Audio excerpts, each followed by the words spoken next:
traditional custodians, the Caramogal people whose lands we are now meeting, albeit in different locations. Attendees are advised that the local planning panel meeting is live streamed and recorded in line with the provisions of the Environmental Planning and Assessment Act. There's no private electronic recording of the local planning meetings permissible, so please don't do that. We have no apologies for any of the members. My name is Vince Hardy. I'm the chair of the panel of today's proceedings, and the other members of the panel are Scott Barwick, who's an independent planning expert, Greg Woodhams, who is also an independent planning expert, and Lindsay Day, who also is a planning expert, but also a community representative. We have all had an opportunity to declare disclosures of interests, and all panel members have declared those that there are no interests or conflicts of interest associated with any of the items today. Speakers will be called upon shortly for the various matters in item order and will be invited to speak for 3 minutes. The applicant will get an extra time to respond if there are numerous issues raised by any of the objectors. Just be advised, the panel's not a Q&A type forum, nor is it a debating process. And we would also ask the applicant would respond directly to the issues raised by the objectors. At the conclusion of this meeting, panel members will retire for deliberations in a closed session, and the outcomes of that process and the decisions of the panel will be made available on the council website by the end of the week. So if we go to the item numbers, and there's 2 items today. The first one is item 1 is DA 59/25 43 Wonga Road, Cremorne, and we have 2 speakers, one being Tip and Ellen Husenga, and then we also have the applicant represented by Vaughan Milligan. So we'll hear from Tip and Ellen Husenga first. You have. Do you want to both speak, or do you just clarify? You can both speak separately or together over the 3 minutes. We'll give you, whatever you feel like. So I'm going to be flexible with whether 1 or 2 of you speak. We can give you up to 6 minutes if that's what you'd like. No, that's not necessary. I think it would be over the top for that. So I will speak, and as you can see, my husband is sitting next to us. I'll chip in if there is any further discussion. That's fine. And if you give us some leeway on the 3 minutes, that'd be great. Right, we will do. Thank you. Please proceed. Okay. Well, good morning all. As I said, we are Tip and Ellen Husenga of 41 Wonga Road. I'm slightly nervous to speak to a panel like yours, so I hope it's okay if I read out our disagreements with the report.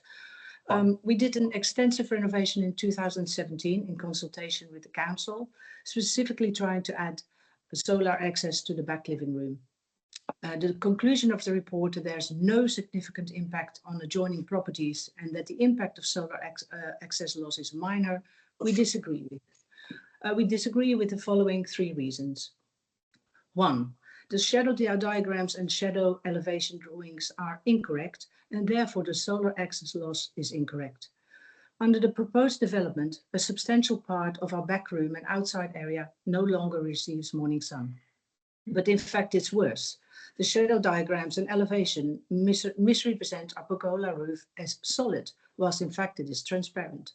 This means that the solar access impact of the proposed development is in fact grossly understated and does not capture the impact of the sun captured by the interior of the house. Wish we had noticed this earlier and would very much like to have correct shadow diagrams drawn up with the correct assumptions. 2, the position of our home. The position of our home is as such that the front does not get any solar access in the morning. It's therefore we tend to be in the back room or in the backyard. The assertion in the report in page 14 that we can simply use the northern front areas of our home for solar access, we find a bit dismissive. The solar access of purpose-built living areas should not be considered expendable simply because other areas receive some sunlight later on. 3, investments. We made significant investments in 2017 to increase the solar access into our living room at the back of the house by raising the window line across the entirety of the ground floor and installing a transparent roof for the pergola. This area will be impacted by the additional overshadowing, and we have shown this to both our neighbour and the council. We understand that the decision whether or not solar access impact is minor or not is not up to us. But I would like you to reconsider our comments and decide if it's neighbour-like to push through with a maximised development and try not to accommodate your neighbour if an alteration such as a recessed second story, like 45 Wonga Road, or other architectural solutions is possible.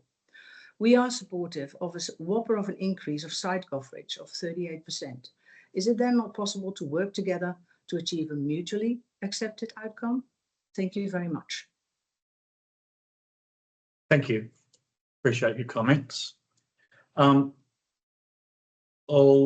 ask Mr. Milligan first to respond to the submission made by the objector and any other comments he may have. And then I also should state that the council planner has been, after we inspected the panel inspected the site this morning, we contacted the applicant and raised an issue relating to shadows, and we've asked them if they could turn their attention to any other alternatives. But what I might first ask Mr. Milligan do is just make an initial submission and respond to the issues raised by the neighbours before we go into the second issues of what potential there is for variations, etc., and the impacts from that. So, Mr. Milligan, you take as much time as you need in this instance, if you like. Thank you, Mr. Chair, and good afternoon to the panel members. I'm here this afternoon with my client, who's the property owner, Mr. Alex Silberberg, and we're both available for any questions at the conclusion of our submission. I'd like to respond, first of all, to the issues raised by our neighbour. Obviously, right from the beginning of this design process, our architect carried out a site analysis. Clearly, it was evident that solar access to the neighbouring property, or to all of the properties in this area, is a bit of a combination of some limited solar access early in the morning and then predominantly solar access through the afternoon period to the front of the properties. So with that in mind, our design has always had regard for trying to minimise the impacts of our development in terms of solar access, but we're very challenged because of the aspect of the way the properties are facing and where the solar access is coming from. We've worked hard with council staff to try and quantify the solar access. We prepared shadow analysis based on the proposal as made, what a compliant proposal would be with a full 8.5 metre height in that southwestern corner of our property. And also, as you'd alluded to, Mr. Chair, we have provided very late, and I'm not sure whether they've come to you as yet. We'd hope you'll be able to consider these in your deliberations. Our designer did look at what a lower form of roof, whether it's a lower pitch, a skillion or a low pitch. He's actually gone to the extent of a generic near flat roof over the rear addition and produced an analysis which really shows there's negligible change. The shadow is fundamentally cast by the gutter line on our building. The roof as proposed is at 30 degrees, and that's the maximum that the sun would be at midday in this time at midwinter. So lowering the roof doesn't really open up any significant change in the extent of the solar access. As I said, we're aware and sympathetic in terms of the solar access, but I would ask the panel in their deliberations to have regard. The Land and Environment Court have got a planning principle, which I'm sure the members are probably across, but we just ask you to consider that we've worked as the usual circumstance here. The Benevolent Society versus Waverley Council, that's the planning principle from the court on consideration of solar impacts. And I guess we'd argue there are two relevant aspects of that principle which have a role to play in your assessment. One is, we believe, given the proximity of the buildings, the density of the dwellings, that's a vulnerable space on the neighbouring site. From our assessment of the review, the primary outdoor spaces are more located to the southern side of the neighbour's property, and I'm not here to try and sort of tell them how they live in their property, but from our assessment, where we believe the outdoor entertaining area is, and table and chairs, and the pool It's more towards the southern side of the property, less so on my client's side, on the eastern side of the neighbour's property. So the Benevolent Society assessment goes to the vulnerability of areas as a direct relationship of the density of development and the expectation to maintain solar access in a situation where reasonable development on a neighbouring property will have a sort of inevitable outcome as we see it. The second part of that is impacts shouldn't be resulting from poor design. We don't think our design is in any respect a poor outcome. The height of our proposal along our southwestern side is about 7.45 metres, so we're substantially under the height at the gutter level. Yes, there's a breach of the height because we're seeking to provide a complementary roof form matching the pitch of the existing roof, and that's resulted in the central part of the roof being above the 8.5 metre height control, and we've addressed that via clause 4.6 submission, and the staff have carried out a thorough assessment of that in the report. But that element which is breaching the height is not having any direct or noticeable outcome on solar access. As I said before, we believe the solar access is cast primarily from the gutter level, which is comfortably compliant. The solar access assessments we've provided in both elevations and plans to you in a couple of different forms now show that even a fully compliant 8.5 metre height addition to the back of our property on that southwestern corner would have the same outcome, if not worse. So in terms of our submission to you, we'd ask you to take on board the planning principle from the court. We believe we've worked hard to try and come up with a reasonable design outcome, which also respects my clients' opportunities to extend. The family needs more floor space. We believe the only logical spot is to the rear of the building, not towards the street. I don't think in terms of a streetscape outcome, council would be looking for a significant increase in bulk to the street side of the building. So it's the normal way that a property would be dealt with in this locality. It's the logical space for an addition. And we believe we think our design is a good design. It's not greedy. It's not resulting in any outcomes that come from poor design. And therefore, we'd ask you to consider the staff recommendation. We've looked at the conditions in the consent, and my client has no issue and comfortable with the landscape requirements. And I guess, subject to anything else that Alex would like to add, we'd be happy to respond to any questions you may have. And as I mentioned before, there should be a submission which went across to council about 15 to 20 minutes ago that you may be able to have regard for when you deliberate after this matter. So, Mr. Milligan, thanks for that. We will have regard to it when we do deliberate, but we don't have an ability to share that at this time, but we'll have consideration. Thanks for your response. I'm going to now open up the discussion from questions from panel members, and I should have done that as well with the Hazengas. So, panel members, do you have any queries of either the Hazengas or Mr. Milligan? Just one question for Ellen, and it's just a confirmation. So we were trying to work out when your description of increasing the height of the windows, but that's the height of the windows that are at the rear, run along the rear of your property, opening out onto your deck. I've understood that. Correct. So when we renovated, we heightened the windows. We actually specifically installed a glass or a transparent roof in the pergola to make sure that area would get some sun. So the windows were heightened, yes. Yeah, so it's the glazing along the rear elevation that is what's correct. Yeah, perfect. Thank you.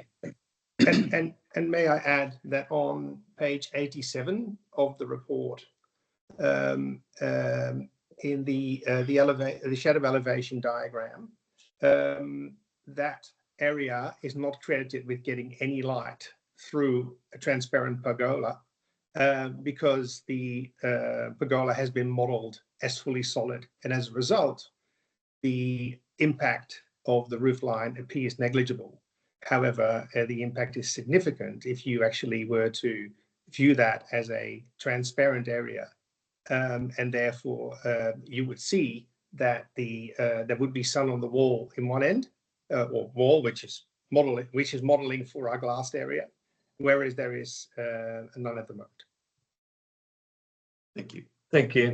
Mr. Million, do you want to respond to that regarding it's a question the panel had as well about the modelling of the open pergola or flat or enclosed roof? Look, my response would be, I believe our model does show it as an open style pergola. It's not showing with a solid flat roof, not allowing transparency through. It's all the models that I've reviewed from our designer show it as a pergola style open roof. But certainly not intending to show that it's a number of the views here is showing the sun going through the roof and hitting the deck. So I believe it is intended to capture as a more open style structure. And that's as I'm relying on the designer's assessment of that, but it does show that it is allowing for solar access through the roof. It's not a solid, non-translucent material. Page 86. No, I'm so sorry. With all due respect, Mr. Huizenga. Okay, thank you. Other panel members? None from me, thanks. No, I think we saw a lot this morning when we did the inspection, and we understood the relationship between the two properties. I think we understand the issues very well. Thank you. Okay, so I know the owners on site on the panel on the website. Did you want to speak? You're identified as observing only. So, but if there is something you wanted to add, please do so now. Not really, just to thank the council for what I thought was a very thorough assessment. Andrew Beveridge, who's unfortunately away, came out to all the properties, had quite a long dialogue with all the people that made submissions, and was very efficient in the way that he, did his deliberations. And in his, Vaughan and I both support his findings and his recommendations in the report, and particularly some things just to note that I learned along this process is that really the sunlight on the north side of the property, which is drenched in sun, is the high value sun, and really at the south it has a much lower value. And on top of that, all the issues that came up both from council's own wanting to make assessment and from the neighbour submissions were categorised as negligible, minor, moderate, severe or devastating. All of them were found to be negligible, so the lowest impact category available, and that's why we we support their conclusions.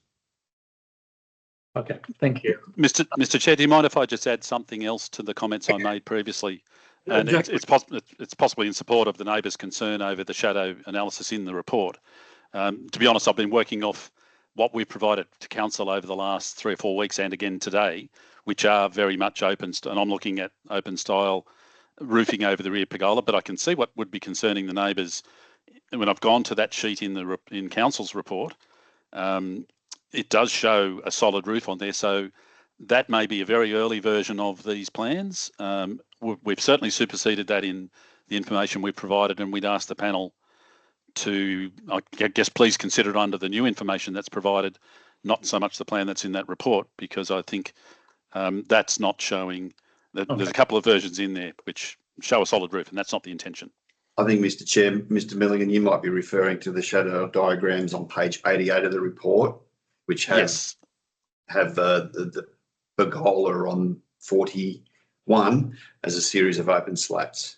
That's it, Mr. Barwick. That's more so what we're basing our assessment on, but I can see what would be concerning the neighbours in terms of those Equinox review or Equinox views showing a solid roof. Okay. Because it is a translucent roof. Okay, thanks, Mr. Milligan. We'll, in the closed session, we'll get a further briefing from the council planners and we will clarify that before we make any final decision on that. So thank you, everyone, for participation, and no other questions from panel members? No, thank you. Okay, so thank you. That's your time. We'll now move on to item 2. You're welcome to stay on board, but if you have no interest in item 2, you're welcome to leave. And like the council decision, sorry, the panel's decision will be on the council website before the end of the week. Thank you. Thank you very much. Okay, item 2 is DA 46/25, and it's 54 Victoria Street, McMahon's Point. We have one registered speaker. That's Mr. Anthony Solomon, who's the architect. Thanks for attending, Mr. Solomon. Did you want to make any statement, or are you happy just to take questions from panel members? You're on mute. Sorry. Yep.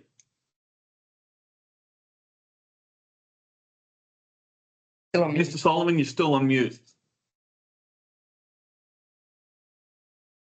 That's